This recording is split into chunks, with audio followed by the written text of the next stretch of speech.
I think everyone's a huge Nick Wright fan. And a couple weeks after the draft, the last few years, we've been doing AFC West kind of highlights where we talk about what the AFC West teams are doing on their Monday shows, how the different additions they've had.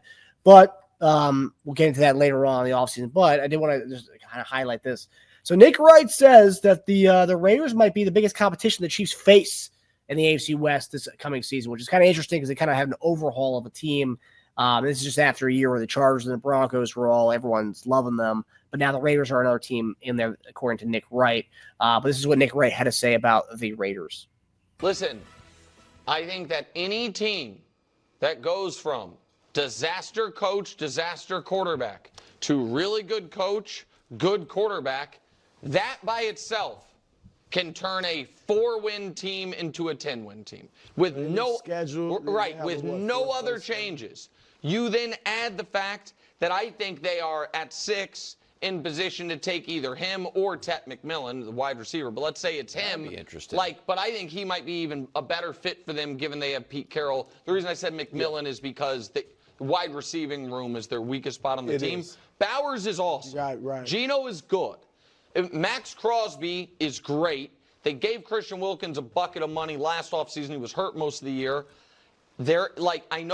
I know it's a tough division, obviously, but I absolutely think it is on the board. The Raiders, with a last-place schedule, with a massive upgrade at coach and quarterback, if they get an instant impact running back, one of the few positions you can walk in and be like, oh, he's the third best running back in football immediately. We've seen that from rookies. You know what I mean? When they pop, that they absolutely could come in second in the AFC. Second in the AFC West is what he finished off saying there.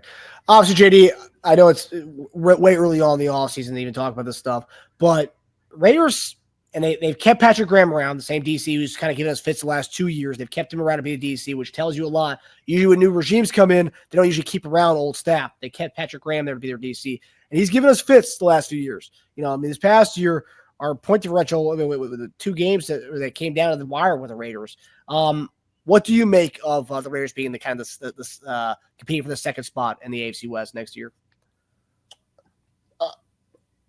I think they're legit. I think, I wouldn't put it past them for the simple fact, like you said, Geno Smith upgrades him at quarterback significantly. Pete Carroll at head coach significantly. If they get Jeanty and go for him, that will help him out. So everybody's racing for second. Let me put it this way.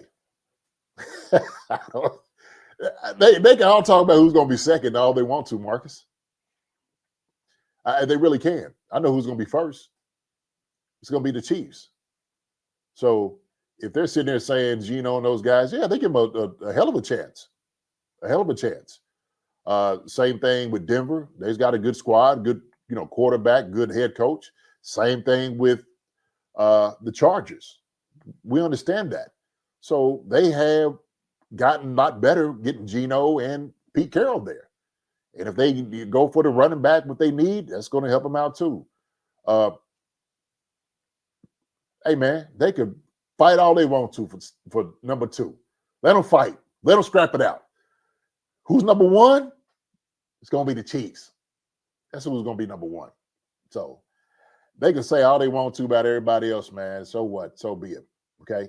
They're going to get better? Sure, they're going to be better. The Raiders always play us tough. We know that.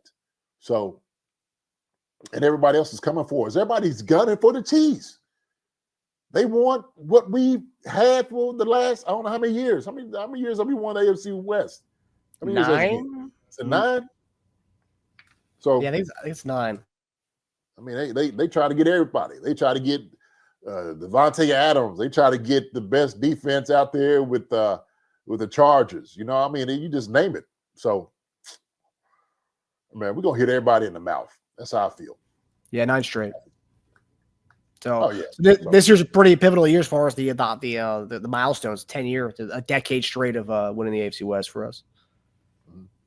Barbershop, I think we have to watch out for Denver. That's it. We're going to watch out for all of them. They're all a good team. And so now the Raiders they've read up. Now they've gotten a legit quarterback and the head coach. And they will get a nice running back in the draft. Somebody said about Browers, they talk about the other guy. So yeah.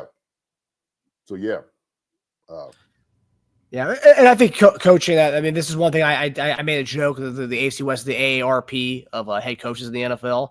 But it's Harbaugh, Reed, Sean Payton, now Pete Carroll. I mean, not only is the oldest coach, some of the oldest coaches in the league, but he's also most successful coaches in the league. All of them have Super Bowls or have been to Super Bowls. Harbaugh being the only one without a Super Bowl, but he's got a national title, so not necessarily a Super Bowl. But these are all winning caliber coaches. So I mean, and that's gonna be a dogfight regardless if teams are bad. Like you always talked about, JD.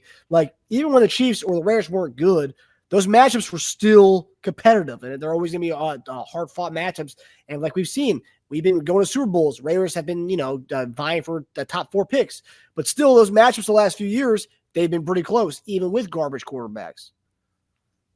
Oh, yeah. So I think when Mike Brunell said it probably the best. All these coaches that you sit there talk about, we still have the best coaching staff out of everybody. We have Hall of Fame, Andy Reid. Same thing with Spags. Same thing with Joe. And so we know what we're up against. That's the thing about it. Nobody's going to catch us off guard. We understand what we need to contend with. And for us, where everybody else is trying to re-up and catch us, we're sitting there trying to get significantly better than everybody else even then. We know everybody's trying to catch up for us. We know we got a target on our back. We know that, Marcus. Okay? And everybody, like I said, is looking for us because we are the barometer. We're the measure. So, hey, man, what we need to do is protect PM15. All right? We got to re-up on our defense, which we're doing a good job right now. We're going to get some guys in the draft that's going to be able to help us out. And what we're doing is we're trying to get back on top of the mountaintop with that Super Bowl.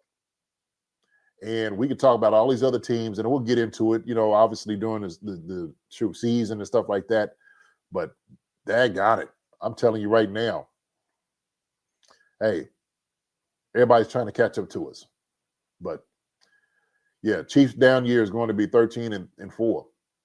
They had a chance to catch us last year. 2 years ago. 2 years ago, too. Yeah. So.